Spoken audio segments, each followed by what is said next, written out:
Uh, uh, uh. Hai, Assalamualaikum. Malam ni nampak macam lain macam ni. Ini betul cerita saiz ke cerita sihir? Jangan ke mana. Kita hari malam ni kita ada FB Live istimewa daripada Aerospace di mana kita akan bermain dengan kita namakan solid carbon dioxide ataupun dry ice ataupun kita dalam bahasa Malaysia kita panggil ais kering. Kalau semua nampak di sini kalau saya naikkan sikit ada bekas air yang ada Dia macam lain macam dia punya ni kan. Apa benda isi dia sebenarnya kan. Jadi sebelum kita pergi ke mana-mana, perasan tak baru-baru ni bila kita dapat berita pasal vaksin kan. Bila kita nak dapat vaksin, kita alhamdulillah Malaysia dah dapat 2 vaksin. Kita dah dapat vaksin daripada Pfizer yang dihantar daripada Amerika dan juga dapat vaksin daripada Sinovac. Jadi bila tengok dekat Facebook ni semua kan, orang yang teori konspirasi lah apa semua, diorang kata kenapalah nak sampai kena ada kawalan keselamatan daripada polis, nak kena ada iring lah bawa laju-laju ke apa. Ini nak bagi tahu korang, nak khabar teman, nak khabar vaksin ni sebenarnya kena disimpan dalam suhu ultra sejuk. Jadi bukan nak kata boleh simpan dalam peti air ke, bukan simpan dalam ice box ke, kita kena simpan kalau macam vaksin Pfizer contohnya, dia kena simpan dalam suhu negatif 80 darjah Celsius. Jadi katakanlah kita punya ais kan, kononnya macam nak lori ais hantar tu, mungkinlah suhu ais tu 0 darjah Celsius, refrigerator yang ada dalam tu mungkin negatif 18, mungkin negatif 20. Ataupun kalau kita tengok macam pergi Tesco ke apa ke, dia punya refrigerator dekat Tesco tu dalam lingkungan 18, negatif 18 tu negatif 20 darjah Celsius.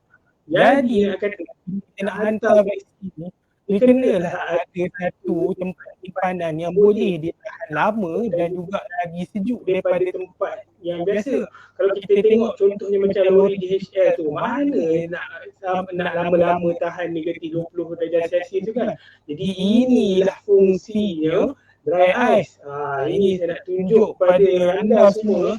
Beginilah rupanya satu ketul blok dry ice kan. Jadi ini kita nak sebelum mulakan ni, bila saya pegang kan, nampak dengan saya sebelah tak ada ni kan, sebelah tak ada sarung tangan, yang ni ada sarung tangan. Sebelum kita nak mula cerita pasal dry ice ni, saya nak bagi tahu kalau ada lah orang nak terdetik nak beli dry ice ni, kita bagi tahu keselamatan sebelum nak main dengan dry ice ni. Dry ice ni dia sejuk teramat sangat. Suhu dia dalam sekitar negatif 70 hingga negatif 80 darjah Celsius. Dia lagi sejuk daripada ais. Kalau kita pegang ais kan, contohnya saya ada ais batu yang biasa ni. Ni ada ais batu yang biasa. Pegang, mungkinlah tangan kita panas ke apa semua kan. Mungkin tak terasa. Tapi kalau saya pegang blok ais kering ni, kita punya tangan akan melecur. Nanti dia akan naik merengsa dekat tangan. Yang pertama ialah jangan pegang ais tanpa ada safety. Nombor 2 kalau ada nak beli ais dry ice ni nanti, janganlah simpan dalam bilik yang kita nak bilik tidur. Kalau kata bilik tidur ni lah sejuk, simpan dalam bilik tidur. Kalau macam saya ni, saya daripada supplier saya punya dry ice ni, saya masukkanlah dalam ice box ni. Contohnya kan, ada ice box ni. Jadi bukanlah kita boleh tahan lama. Jadi masalahnya kalau anda tak simpan ini, dia kena simpan berasingan dengan jauh daripada tempat kita. Sebab apa? Karbon dioksida dia mampu menyesarkan udara. Bila kita dalam bilik yang tertutup kan, contohnya kita ada bilik yang ada aircon, semua tutup, tingkap tutup, pintu tutup. Kalau bilik yang tutup, bila kita ada dry ice ni, dia akan menyesarkan udara. Bila dia akan menyesarkan udara, lama-lama kita akan rasa sesak nafas. Sesak nafas. Kemudian ada rasa pening sikit. Ini kesilapan yang saya pernah buat sebelum kali pertama saya beli dry ice ni. Kononnya nak macam seronok lah kan, simpan dalam cool box ni, simpan dalam bilik. Tapi bila dah lama dalam bilik itu tutup, dah tutup pintu semua ke, saya akan rasa pening kan. Jadi disebabkan karbon dioksida ni dia menyesarkan udara. Jadi pastikan bila kita nak buat apa-apa aktiviti kat eksperimen ke, pastikan pintu buka, tingkap buka ataupun buat je kat luar kan, supaya aktiviti ni selamat. Yang ketiganya, bila nak simpan dry ice ni, kita kena tambah kita punya asap ni habis lah. Kita tambah lagi kita punya dry ice kan. Jadi bila kita nak buat apa-apa dengan aktiviti mengenai dry ice ni, jangan bubuh dalam botol, jangan bubuh dalam bekas yang tertutup. Sebab apa? Ini ialah karbon dioksida dalam bentuk pepejal. Jadi bila kita bubuh dalam satu bekas, bila dia dah panas, dia akan terus menyeluap jadi gas. Bila jadi gas, dia akan jadi pressurized dalam tu, dia akan ada kebarangkalian untuk meletup dan berlaku kecederaan. Benda tu yang kita tak nak.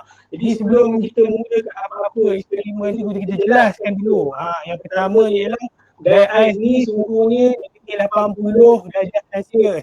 Dia kena pegang dengan ada glove dia kan. Jadi supaya tangan kita tak melecur sebab sejuk Yang kedua ni ialah bila kita nak simpan tu, jangan simpan dalam bilik yang kita nak tidur ataupun simpan dalam bilik yang tertutup pintunya, tutup tingkapnya. Biarlah buka kipas, buka tingkap semuanya, nanti kita ada rasa pening sebab kurang oksigen dalam bilik tu. Yang ketiga ni ialah jangan sekali simpan dalam bekas yang tutup. Nak buat awak letak dalam botol ke apa, jangan. Nanti dia akan meletup. Jadi itulah dia apa yang kita nak buat sebelum kita bermula dengan eksperimen dengan dry ice ni kan. Jadi bila kita kan tengok nampak asap ni. Ini dry ice kan. Jadi ini semua ni bukanlah sebenarnya ini karbon dioksida dia sebenarnya ialah wap air. Dalam udara kita ada wap air. Bila dia ada dekat permukaan dry ice ataupun air yang dah disejukkan tu, dia akan kondensasi, jadi dia akan jadilah wap air macam ni. Dia akan turun ke bawah macam tu. Jadi macam itulah dia. Jadi mari kita tengok. Saya masukkan science cam saya kat sini. Sekejap. Jadi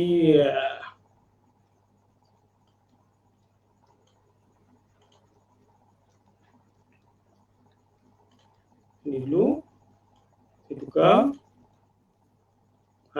Jadi mungkin akan nampak dia ada WhatsApp ni semua. Dah sikit lagi. Tambah lagi.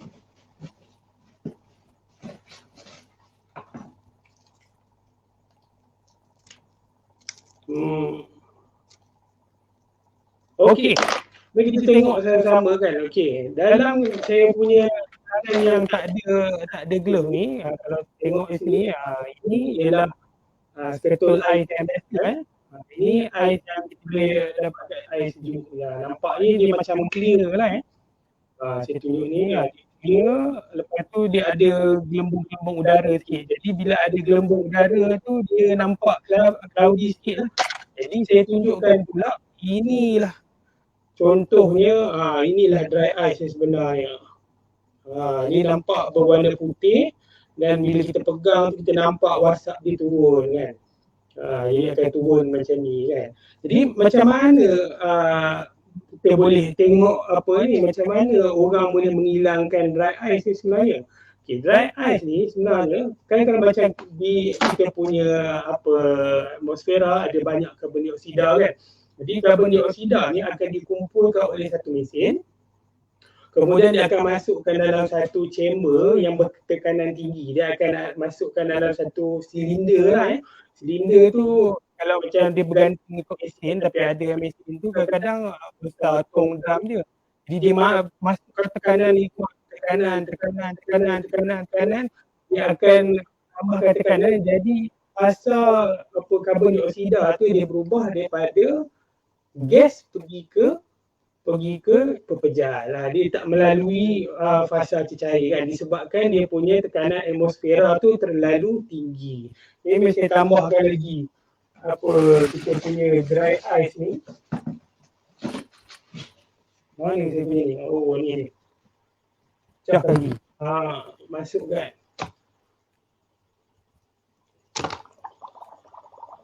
Bila kalau macam air tu dia dah sejuk, dia tak ada nak keluar asap ni sangat kan. Kita tambahkan air yang tak sejuk ni. Mungkin tambah dia punya wasap dia. Main lagi kan. Jadi itulah ni. Jadi macam mana kita nak tahu benda ni ialah karbon dioksida kan. Jadi saya akan tunjukkan bukti karbon dioksida. Kalau tuan-tuan dan puan kita ada ni kan, ni saya tunjuk, saya nyalakan lilin. Kalau siapa-siapa ada belajar sains ataupun pernah pergi tengok demonstrasi ada bomba, dia kata kalau kita nak menghasilkan api, dia ada fire triangle, dia kata. Dia ada 3 elemen yang kita perlukan untuk buat menghasilkan api. Jadi yang pertama je dalam fire triangle tu ialah kita kena ada oksigen. Jadi bila kita nak ada kebakaran tu, yang pertama ni kita ada bahan apinya lah, iaitu oksigen. Yang keduanya ialah dia kena ada sumber haba. Dia kena ada sumber haba. Jadi kalau sumber haba tu tak ada, kita tak boleh lah menyalakan api. Jadi macam kita nak tengok ini dia tengok ada lilin di sini, boleh tengok kan kat depan ni kamera saya biasa, yang ni ialah kamera cam saya. Jadi kalau saya angkat ni, saya tak tuang secara direct jadi kalau saya ni kan sikit, dia akan karbon dioksida tu akan turun, maka dia akan memadamkan lilin tu. Keluar dia punya air ni kan. Jadi dia akan padamkan kita punya ni kan. Jadi macam itulah kita boleh padamkan kita punya kita punya lilin menggunakan karbon dioksida. Jadi apakah kegunaan dry ice ni sebenarnya? Jadi dry ice ni yang guna pertamanya apa kita tahu ialah dia akan jadi bahan penyejuk lah. Yang ni dah melekat dah dekat saya punya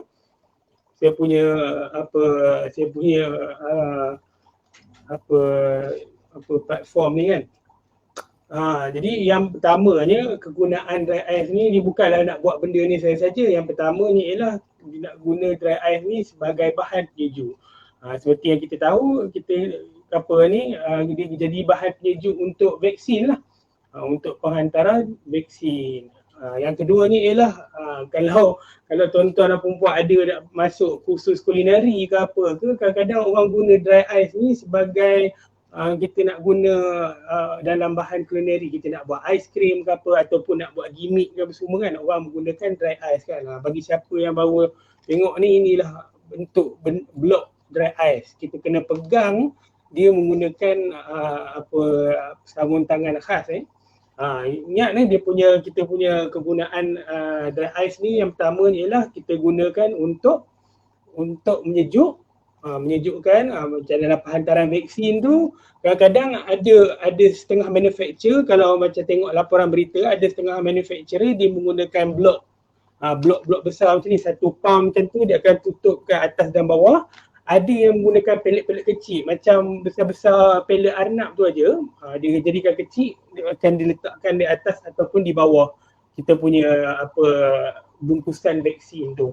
Yang keduanya, orang gunakan dry ice ni dalam bidang kulineri. Kadang-kadang dia ambil dry ice ni, contohnya macam saya ada butiran-butiran kecil ni, masukkan dalam air tu, dia akan hasilkanlah wasap ni kan. Jadi inilah dia macam orang nak buat demo untuk Halloween ke apa ke, dia akan pakailah dry ice ni. Ataupun orang nak buat aiskrim pun dia akan pakai dry ice juga. Tapi kalau kita nak try buat aiskrim guna dry ice, jangan jangan sekali-kali bila kita masukkan dry ice ni, kejap kalau saya alihkan sikit airnya, boleh nampak kalau saya tukar ke side cam saya. Nampak tak kat bahagian bawah ni ada satu ketul dry ice yang besar terapung-rapung ni kan. Jadi ada kebarangkalian bila kita nak buat aiskrim tu, dia akan melekat kat bawah. Jadi bila nak buat aiskrim, kena kacau sampai semua ketulan-ketulan dry ice ni habis. Barulah dia selamatkan. Tapi saya tak galakkan lah kalau kita nak buat pun mungkin hancurkan dulu jadi bentuk powder. Kemudian apa ni, bisingnya. Tengok dia dah bunyi bising dah. Dry ice ni kan. Mungkin air dah menjadi semakin panas. Banyak buih ni kat situ kan. Jadi saya kembalikan balik ke aiskrim ni. Kalau nak cuba buat aiskrim menggunakan dry ice, hancurkan dulu kecil-kecil, bagi jadi serbuk macam tu. Kemudian kalau kita ada bancuhan aiskrim tu yang dibuat gunakan supercut dengan campur dengan gula, campur dengan susu, kacaukan, bagi semua biji-biji dry ice ni hilang, baru boleh buat aiskrim. Kalau ada apa, ataupun bila kita dah gaul tu, biarkan dah dulu dalam 10 minit ke apa ke, bagi semua wasap ni dah habis kan. Jadi saya alihkan dulu. Kuat bunyi dia. Macam tu kan. Dia dah ada bunyi. Yang ketiga ni ialah kalau tuan-tuan dan perempuan nak tahu, orang gunakan dry ice ni sebagai benda untuk menanggalkan ketuat dekat anggota badan. Kalau kita tahu kan, kalau kita pegang dry ice ni, dia akan melepuhkan kita punya ni. Mungkin kalau saya touch ni 2-3 saat macam tu, mungkinlah tak ada rasa apa.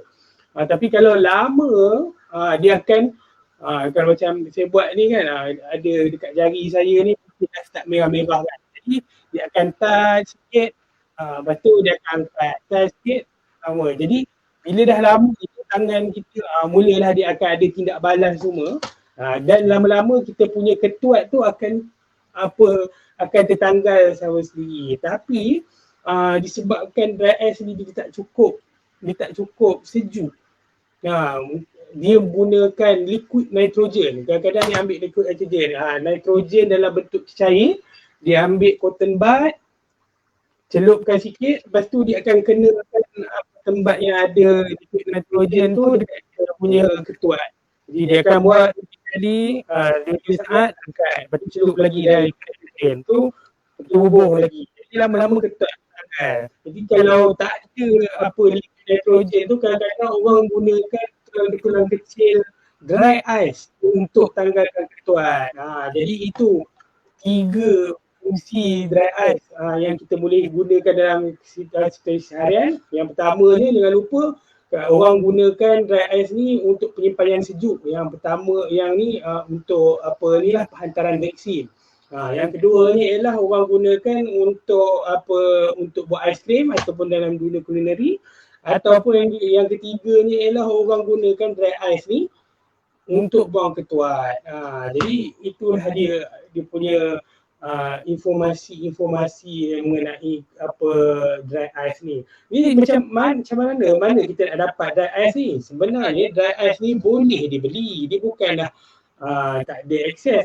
Kadang-kadang kalau kita nak beli tu mungkin susah sikit lah. Utamanya bukan semua negeri kita panggil ada supplier gas kan. Kalau macam ada syarikat-syarikat tu yang kita tengok kat lebuh raya bawa tangki besar tu kan, adalah company dia tu, dia akan ada company tu dia jual dry ice juga, dia mungkin buat dekat situ. Ataupun boleh tengok pergi dekat kedai supplier barang aiskrim, supplier ataupun distributor aiskrim. Kan dulu motor yang bawa aiskrim tu kan, yang tulis pedal pop, ada pedal pop tu kan, dia dulu mungkin dia tak ada teknologi penyejuk macam peti ais tu. Jadi apa yang dia buat, dia isikan dry ice ni untuk menyejukkan aiskrim dalam tung tu. Jadi itulah dia. Jadi mari kita tengok sekali lagi ciri dia. Kali ini saya ada dry ice ni. Saya tukarkan ni. Jadi ini ketulan ais biasa. Nampak dia clear. Clear dan juga bahagian yang ada bubble tu dia ada nila sikit, ada cloudy sikit. Manakala blok dry ice ni dia ketul besar macam ni dan dia berwarna putih. Nak kata tekstur dia mungkin tekstur dah berubah sebab mungkin dah seharian. Kadang-kadang kalau kita pegang tu dia bahagian tu dia akan mencair sedikit. Baru kita ni kan. Kita pecahkan sikit, tengok ni kan, kita tambah lagi. Tambah lagi. Kadang-kadang kalau kita nak buat apa eksperimen tu, kita tambah. Kalau kita ada dia ni, tambahkan satu lapisan buih, dia akan jadi gelembung buih lebih besar kan. Jadi pengakhir untuk kita punya demonstrasi mengenai dry ice ni ialah saya nak tunjukkan satu benda pekitkan dry ice. Ini saya ada blok dry ice, saya tutup ni. Saya bawakan science cam saya. Okay, kata saya ada satu blok dry ice ni. Kalau saya balikkan lah. Kita buat macam ni. Dia jadi semua nampak. Ada dry ice. Kemudian kat sini saya ada siling 20 sen. Nampak kan? Ini siling 20 sen. Jadi kalau saya cuba cucukkan siling ni pada permukaan dry ice, tengok apa yang terjadi.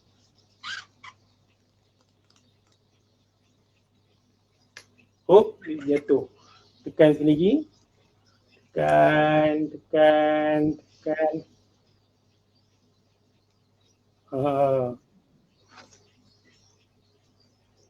dia. Sejuk.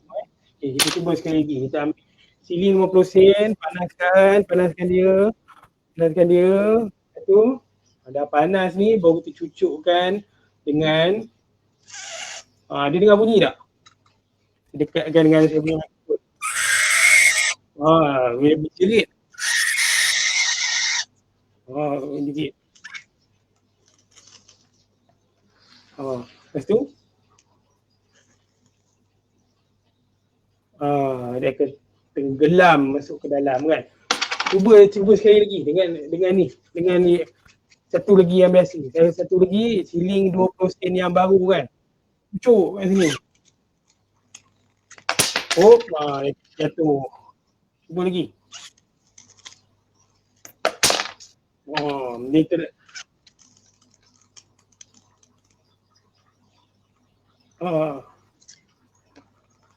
dia bergerak sendiri. Sebab apa kita punya siling 20 sen tu dia sejuk, dia panas, tapi kita cucukkan dekat sejuk kan. Kita tengok siling 10 sen boleh tak? Okay, saya panaskan dulu. Gosok. Cucukkan. Tu bunyi menjerit tu. Tu nampak gepak-gepak. Bergerak sendiri. Itu dia dry ice kan. Baiklah, itu tadi kita punya demonstrasi kita punya mengenai dry ice. Sebelum kita akhiri kita punya demonstrasi dry ice, macam biasa kita tiap-tiap minggu ada pengumuman. Mari kita tunjukkan. Pada tiap-tiap minggu, kalau macam tuan-tuan dan puan-puan perasan kan, macam ada ramai cikgu-cikgu yang daripada grup-grup Teachers Collection ke Pendidikan STEM ke, ada perasan kadang-kadang saya ada share benda ni. Dia punya soalan pada minggu ini ialah, dia kata isi semua kotak ini dengan nombor 1 hingga 4. Nombor 1 hingga 4. Pastikan hasil tambah 4 kotak ni sama dengan 10. Jadi kita ada 4 kotak ni, 1, 2, 3, 4. 4 kali 4 ni kita cuba masukkan, isikan dia nombor 1 ke, 2 ke, 3 dan 4 kan. Jadi ada juga beberapa orang yang dah menghantar respons, macam mana dia punya respons kan. Tapi walau macam mana pun ini ialah kita punya jawapan yang kita nak.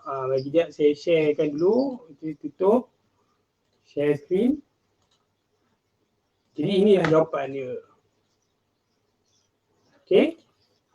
Okey, jawapannya dekat sini kan. Kalau tengok betul-betul dia ada 1, 2, 3 dan 4 ni. Jawapan yang paling ideal yang kita nak ialah kalau boleh nombor 1, 2, 3 dan 4 ni dia tidak berulang antara pada setiap baris dan setiap lajur. Ini jawapan yang paling ideal apa yang kita nak dalam ni kan. Jadi ini antara contohnya lah, ada juga yang menghantar jawapan.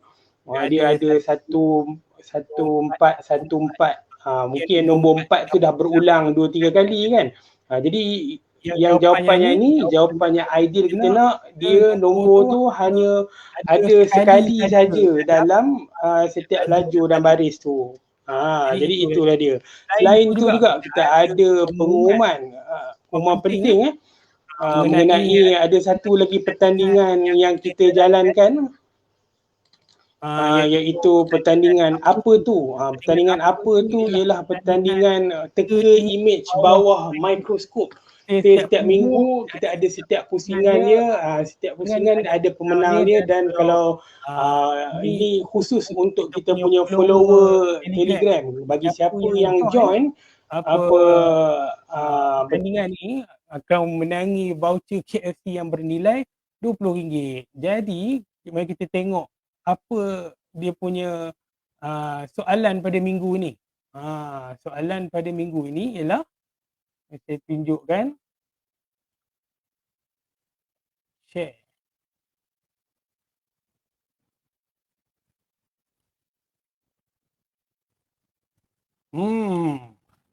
Jadi image bawah mikroskop minggu ni ialah ini gambar apa ni? Untuk apa, bagi siapa-siapa yang nak masuk pertandingan apa tu, sila subscribekan kepada kita punya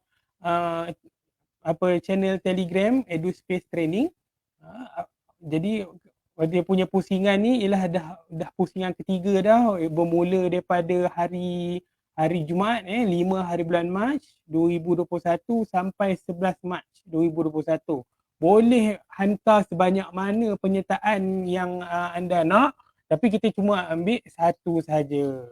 Jadi boleh masuk ke kita punya page Telegram, t.me depan ada EduSpace Training, ataupun boleh search je EduSpace Training, dan cari link. Kita ada banyak link apa untuk masuk pertandingan ni. Jadi untuk yang ni, tekalah apa benda ni sebenarnya. Jawapan pada minggu lepas, ada orang tanya apa benda ni kan. Jadi jawapan kita punya pemenang minggu lepas ialah, kita nak umumkan pemenang apa tu minggu lepas ialah Puan Zuraidah Hasmawi. Tahniah kepada Puan Zuraidah Hasmawi kerana memenangi pertandingan apa tu untuk pusingan kedua, yang dah habis pada Khamis lepas. Jadi kita akan hubungi Puan dalam masa yang terdekat, insya-Allah. Okey, itu saja daripada EduSpace malam ni. Kita secara ringkas saja demonstrasi mengenai dry ice, dan kita akan ada pengumuman penting, pengumuman jawapan geletek otak, pengumuman apa tu, dan pengumuman pemenang apa tu. InsyaAllah minggu depan kita ada sambungan FB Live yang panjang 1 jam bersama kami, kerjaya dalam STEM. Minggu depan kita ada speaker seorang lagi, speaker wanita dalam bidang pencegahan pencegahan penyalahgunaan dadah. Mari kita tengok sama-sama. InsyaAllah. Terima kasih banyak-banyak bagi siapa yang menonton. Sekian, wabillahi taufiq hidayah. Assalamualaikum warahmatullahi wabarakatuh. Selamat malam.